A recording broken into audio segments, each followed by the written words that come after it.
Ini saya pengen ngomong lewat YouTube. Saya pengen menantang Ustadz Waloni berdialog tentang agama.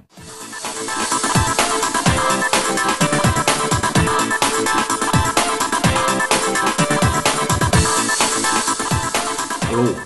Assalamualaikum warahmatullahi wabarakatuh. Alhamdulillah wassalatu wassalamu ala rasulillah sayyidina Muhammad wa ala alihi wa sahbihi wa mawalah. Amma ba'du. Hatur kiram al-alim, al-alamah se-Indonesia yang saya hormati, yang saya harap syafaatnya. Ini saya pengen ngomong lewat YouTube. Saya pengen menantang Ustadz Somad, Ustadz Waloni, Gus Nur atau Sugi Raharja berdialog tentang agama. Kalau bisa lewat TV, jangan lewat YouTube. Nggak usah dalil-dalil dulu, nggak usah pamer ilmu dulu, nggak usah nunjukin kelebihan. Saya ingin dialog asli tentang ngaji. Dari mana dia sampai mengetahui tentang Allah? Dari mana dia mengetahui tentang gaib? Dari mana dia mengetahui tentang masyarakat? Dari mana dia mengetahui tentang budaya? Di mana letak agama dalam budaya? Di mana letak agama dalam kehidupan yang luas? Jadi saya kepingin menantang, berdialog di forum umum kalau bisa melalui TV. Biar dilihat seluruh rakyat Indonesia ilmu itu apa, dan buat apa, dan bagaimana. Saya nggak pernah aneh-aneh, tapi saya kepingin tahu tentang pengetahuan. Ini mungkin saya pengen jadi sarana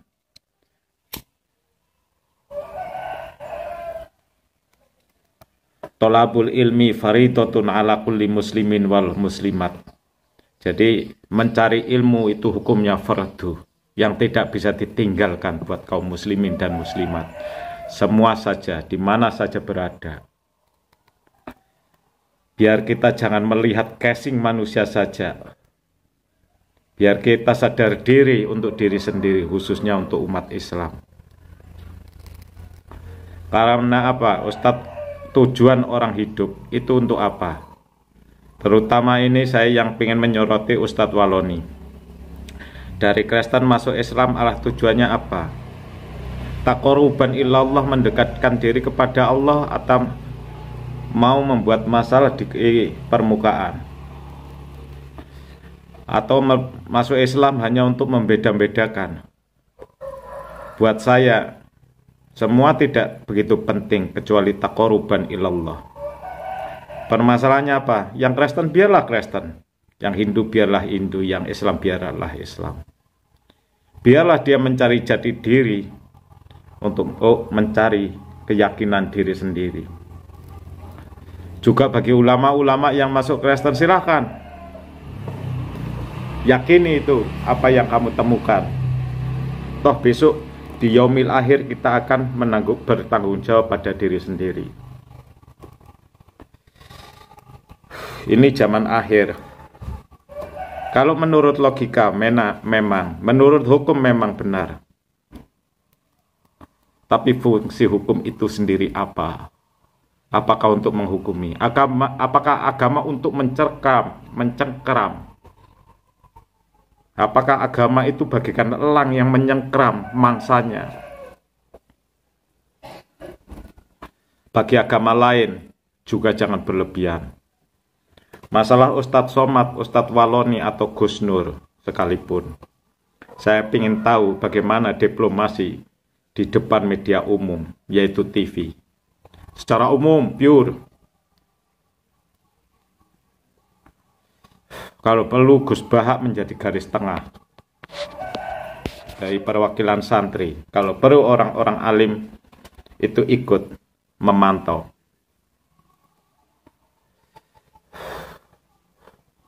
Saya hanya rakyat kecil.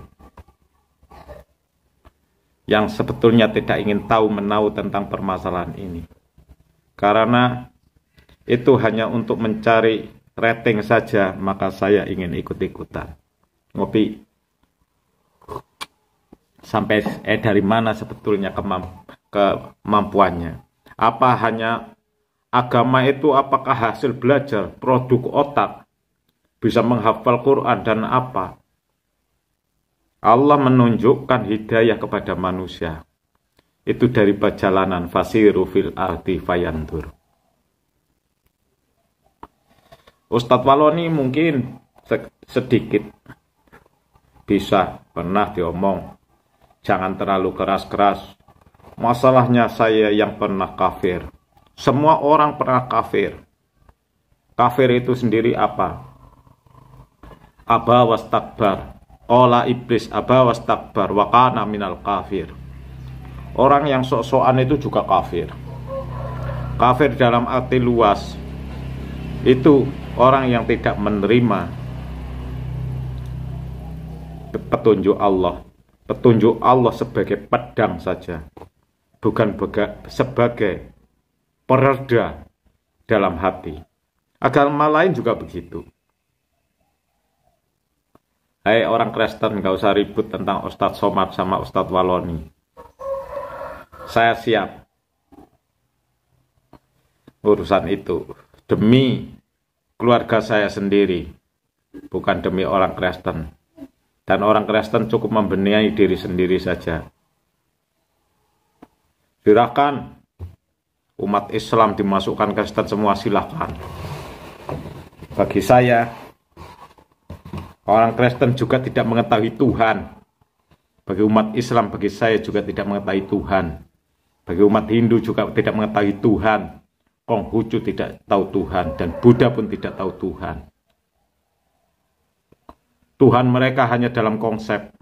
Maaf para alim, para alamah yang betul-betul mengalami kengalimannya melalui proses sebuah hati. Saya punya prinsip hanya satu. Allah itu punya teman. Teman Allah itu adalah hati. Hati manusia. Kejelekan manusia, kedoliman manusia, kejahilian manusia, kekafiran manusia tetap tahu tentang kebenaran, yaitu Allah. Allah itu sendiri hanya definisi kebenaran. Bukan halusinasi, imajinasi, dan ilustrasi. Itu bukan. Kalau ilustrasi itu bisa dikatakan sulap. Maka Anda berbicara Tuhan. Seenaknya sendiri itu adalah sama saja dengan permainan sulap. Orang kecil sudah damai dengan ketuhanan yang Maha Esa, walaupun Tuhannya kecil, mengesahkan kebutuhan, mengesahkan harapan, mengesahkan keimpian, tapi masih dibalut dengan keyakinan taqarruban ilallah. Orang yang memiliki Tuhan itu harusnya banyak istighfar, bukan Cak Nun, bukan siapa saja. Bentuk ilustrasi apapun, pembenahan otak yang luar biasa, akidah, akhlak sekalipun, maka yang paling penting sebetulnya hanya membaca istighfar. Astaghfirullahaladzim, astaghfirullahaladzim, astaghfirullahaladzim. Banyak-banyak baca istighfar. Kalau tidak, itu kemahaesaan adalah dunia saja. Maka dunia tidak akan hasanah, dan wafil akhirati pun tidak akan hasanah. Siapapun Anda, berpakaian apa Anda.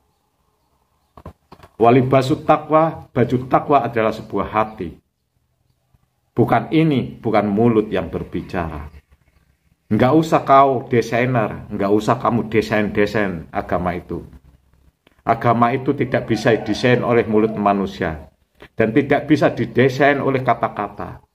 Dan tidak bisa didesain oleh perilaku. Karena perilaku pun endingnya akan kelihatan. Kata-kata endingnya akan kelihatan.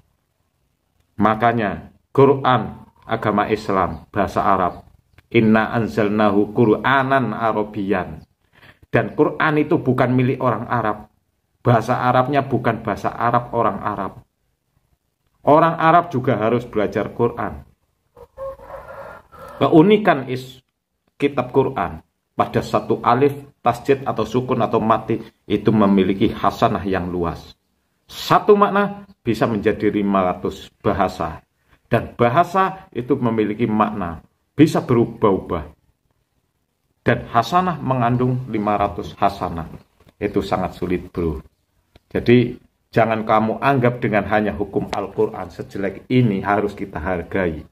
Al-Quran sejelek ini saya pun tidak berani ganti. Mulai saya pertama nikah, saya beli Al-Quran untuk anak saya. Anak saya pernah ingin Quran yang baru, saya tidak ingin. Baca terus. Satu itu mahal. Man ahabba say'an fawa abduh. Kalau Anda menyintai agama saya, jagalah Al-Quran. Dan bacalah berbolak-balik sampai Al-Quran seperti zaman dulu. Jelek. Samaknya nggak ada, nganunya nggak ada. Itu harus hati-hati. Dilihat ini, tekuk-tekukan orang hafalan Quran. Nggak perlu Quran yang berlebihan. Agama tidak mengajak untuk berlebihan. Agama itu merendah. Agama tidak bisa diukur dari materi. Agama tidak bisa diukur dengan kecerdasan. Agama tidak bisa diukur dengan kelincahan. Agama tidak bisa diukur apapun. Tapi apapun yang mengikuti agama. Semua ada dalam bidang agama. Jelas dari garis-garis ayat itu sendiri. Al-Quran nomor 1 menurut saya. Dan Anda nggak usah sok pintar hidup di dunia. Saya sendiri kalau saya sok pintar, tolong diingatkan.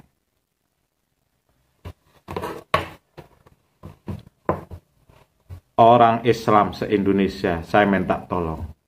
Jangan mudah percaya apa yang kamu dengar. Walaupun itu benar. Jangan mudah percaya apa yang kamu lihat. Walaupun itu benar. Belajar dan belajar. Ngaji dan ngaji. Al-Quran menyimpan bukan hanya berjuta-juta, bertriliun-triliun rahasia. Sangat rahasia. Bahkan ilmu kedokteran itu ada pada Al-Quran. Ilmu hukum itu ada pada Al-Quran. Hukum apa yang dipakai pemerintah? Hukum itu apa? Negara itu apa? Rakyat itu apa? Pemimpin itu apa? Anda semua itu sebetulnya buta karena Anda tidak menyintai agama saya, Anda sendiri. Anda itu hanya ubud dunia, orang yang cinta pada dunia. Makanya saya nyoba ini, pengen dialog sama ustadz-ustadz ngetren. Tapi kalau yang alim, yang betul-betul nganu, saya mohon maaf, saya tidak berani. Karena apa? Takdim saya kepada guru. Tapi kalau sama orang-orang ngetren, mama dedek, apapun sekalipun, saya berani. Duduk bersama, dialog. Jangan sok menangnya sendiri. Dalam dialog harus digarisbawahi tentang keikhlasan dan kebenaran dan budaya. Realisasi nyata yang kita pertimbangkan, bukan hukum. Kalau ngomong benar, Anda benar. Tapi saat Anda memiliki kemalasan sedikit pun, saat kamu sendiri akan mandi malas, itu sudah dilarang dalam Al-Quran. Gitu saja ya. Wabillahi taufik wal hidayah. Wassalamualaikum warahmatullahi wabarakatuh. Nama saya Muhammad Baidowi, lahir di Banyuwangi, Megelenan, Glenmore, Banyuwangi. Sekarang menetap di Kebumen, Kedung Wali, Kelapa Sawit, Kecamatan Bulus Pesantren, Kebumen, Jawa Tengah. Diingat-ingat, dicari. Assalamualaikum warahmatullahi wabarakatuh.